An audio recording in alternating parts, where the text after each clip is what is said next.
Madame, Monsieur, bonjour et bienvenue dans le JT du groupe Revue Fiduciaire. On découvre tout de suite les titres de ce lundi 15 janvier. Compte courant d'associés, cession de parts entre époux associés et rupture conventionnelle collective opérationnelle.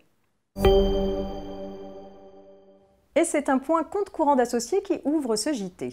Les intérêts servis aux associés ou actionnaires à raison des sommes qu'ils laissent ou mettent à disposition de la société en sus de leur part de capital, notamment sur leur compte courant, ne sont pas intégralement déductibles du résultat fiscal. Quelle que soit la forme de la société, ils ne sont déductibles que dans une certaine limite calculée en fonction d'un taux moyen de référence. Cette limite s'applique pour chaque compte courant pris isolément. Le taux maximal d'intérêt déductible pour les entreprises dont l'exercice clôt le 31 décembre 2017 et coïncide avec l'année civile s'élève à 1,67%. On enchaîne avec une petite histoire de cession de parts entre époux associés.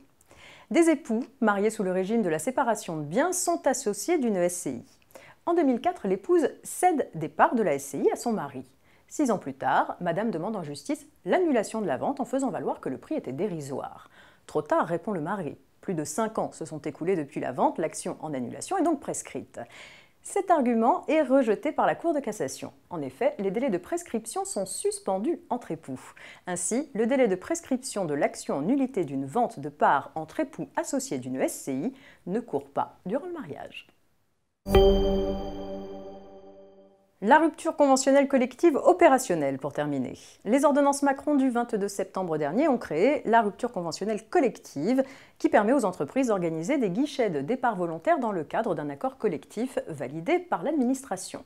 Ce dispositif est entré en vigueur le 23 décembre 2017 suite à la parution de décrets d'application. Il suppose que l'employeur passe par une procédure d'échange dématérialisée avec le direct dont relève l'établissement. Cette procédure concerne l'information de l'engagement d'une négociation en vue d'un accord collectif portant rupture conventionnelle collective, la demande de validation de l'accord collectif conclu et la transmission du bilan de sa mise en œuvre. Un arrêté du 29 décembre 2017 a précisé que ces informations et demandes sont transmises par voie dématérialisée depuis le 4 janvier 2018. Et si sur ce point l'arrêté indique la date du 4 janvier 2017, c'est à notre sens par erreur. Cette transmission est effectuée sur le système d'information SIPSE-RCC.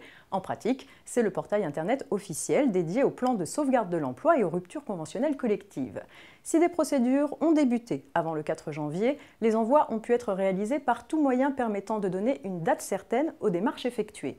On notera que le projet de loi de ratification des ordonnances prévoit notamment de renforcer le contenu de l'accord collectif. C'est la fin de cette édition, très bon début de semaine à tous et rendez-vous demain.